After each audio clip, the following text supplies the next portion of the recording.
Hey everyone, Dan from FP Geeks here, and today I'll be reviewing the Pilot Justus 95.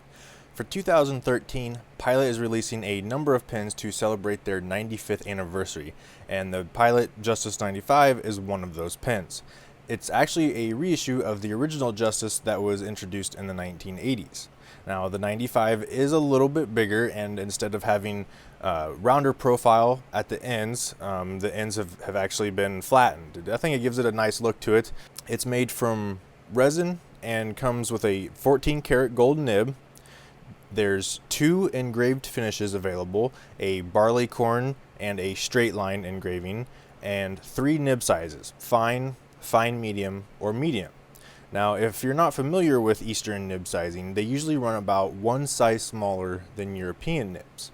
The medium I have in this pin is much closer to a fine or fat fine than it is a medium. Now, the Justus 95 has been available in Japan for a while now, but it's just been released in the US last week, and Pilot USA sent me this one to review. The centerpiece on this pin is the adjustable nib mechanism. And I'll show you in greater detail in the video, but basically you just twist the front section and you can adjust the tension in the nib from soft to hard. Now, it's a very neat design, but best of all, it keeps your fingers ink free. Now, in the US, the Justus 95 retails for $390. Yeah, little sticker shock there, right? But most retailers are selling it for around $312. However, if you don't mind waiting about a week or so, you can actually import it from Japan for about $270, which makes this a much more compelling purchase. So now that we've got the basics out of the way, let's take a closer look at this pen. The Pilot Justus 95 comes in a very intriguing package. The outer sleeve and the box itself are coated in a black shiny finish, but it's also a brushed finished. It's got a lot of texture to it, and it's very nice feeling in the hand. When you remove the lid, you have a clear plastic covering that holds the warranty and user guide, and a little piece of styrofoam that protects the pen. Now, as I said, the packaging is a little lackluster, especially for a 95th anniversary pen, but it gets the job done. It protects the pen during shipping and makes for a nice presentation when first opening the box. Now, if we move the pen out of the way and remove this styrofoam tray, underneath we'll find a included converter and another general instruction and care guide. The Justus 95 is a full-size pen with a simple, classic design that comes in 2 finishes, simple straight line engraving and barleycorn guilloche. The large sword-shaped clip complements the overall shape of the pen and includes some engraved detailing that adds further refinement to the subtle design of the Justus. The simple cap band says Pilot Japan on the back and Justus 95 centered under the clip. The cap unscrews easily to reveal a fairly long section that houses the main attraction of this pen, the rotating tension adjuster. By rotating the front part of this section counterclockwise, the tension bar extends, stiffening the nib. Rotating it clockwise retracts the bar, making the nib softer. I found the action of the mechanism to be smooth and requiring little effort to operate. The Justus 95 is a large pen, measuring just shy of 148 millimeters when capped. Comparing it to the Pilot Custom Heritage 92 and the Pelican M800, we can get a better idea of its size. As you can see, it's actually a little larger than the M800 when capped. Posting each pen shows a greater similarity between the Justus and the M800, and also just how much they dwarf the Custom Heritage 92. One thing I do want to note is the smaller nib size in the Justus compared to the M800, even though both pens are nearly identical in length. From a visual standpoint, it makes a striking difference, which is one reason I love the M800 so much. Being so closely related to the M800 in size, I had high hopes the Justus would feel great in the hand, and it didn't disappoint. Even unposted, it fills the hand nicely and is very comfortable. But if you do decide to post it, you'll be glad to know the cap doesn't make the pen feel awkward since it sits so low on the barrel. Once posted, I never worried about the cap moving. It posts securely and takes some effort to remove. Either way, I found the Justus 95 to be a very comfortable writer. I decided to fill the pin with Iroshizuku's Takesumi, which I thought fit the pin nicely. The Justus uses Pilot's proprietary cartridges, but comes with the Con 70 pump converter installed.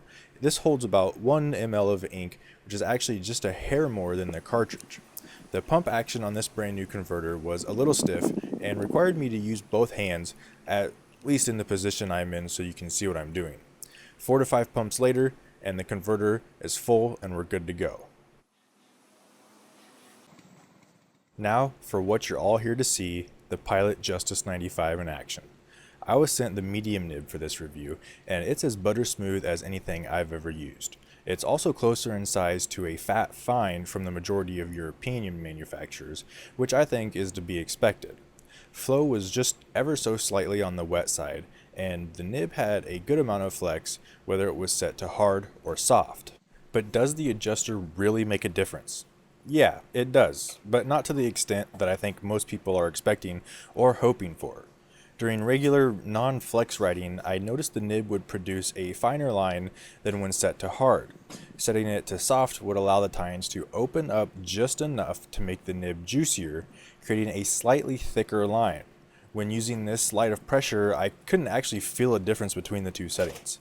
However, once I started flexing the nib, I could feel and see a noticeable difference.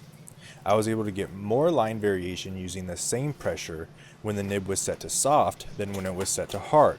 Any setting between the two was indiscernible. I had to be all the way soft or all the way hard to notice a difference. And now I've just made this video adult only. Here's a comparison of the nib set to soft and flexed next to a writing sample from the nib set to hard. Hopefully you can see the slightly increased line width from the soft setting. Let's take another look at writing with no flex and little pressure. The soft setting will be on the left, the hard on the right. It's difficult to see any differences in this shot, but they are there. When set to soft, the tines open up just the slightest little bit to let some extra ink flow down to the paper. Now let's take a closer look at the writing sample to see if we can spot the differences. Here, the sample on top was written with the firm setting, and you can see that it is just a bit thinner than the sample on the bottom that was written with the nib set to soft. The real giveaway is the bottom half of the letters and vertical lines. You can see the greater feathering where more ink was laid down.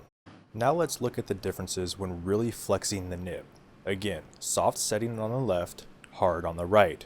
From this side profile, it may not be apparent which is flexing more, but I just had to include it because I think it's really freaking cool. To get a little more of a definitive answer, let's inspect that writing sample.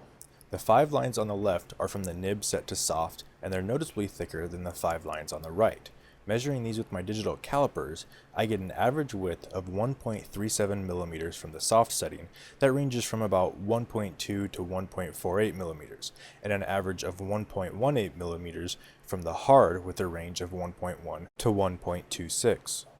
Here's a view from the front so you can see exactly how much the tines are spreading. As with the other shots, the view on the left is the nib set to soft, the view on the right is the nib set to hard.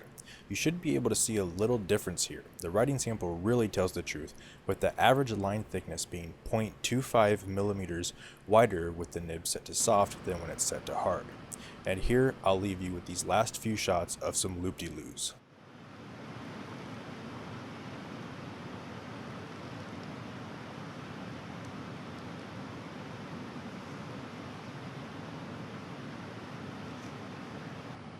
So I think I about covered every aspect of the nib, the adjustments, and what it's capable of. If you still have questions, please leave them in the comments below and I'll answer them to the best of my abilities.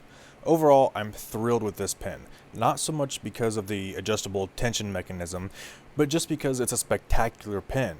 It has beautiful, classy styling, it feels high quality and is well made, it feels great in the hand, and it's light and comfortable for those extended writing sessions.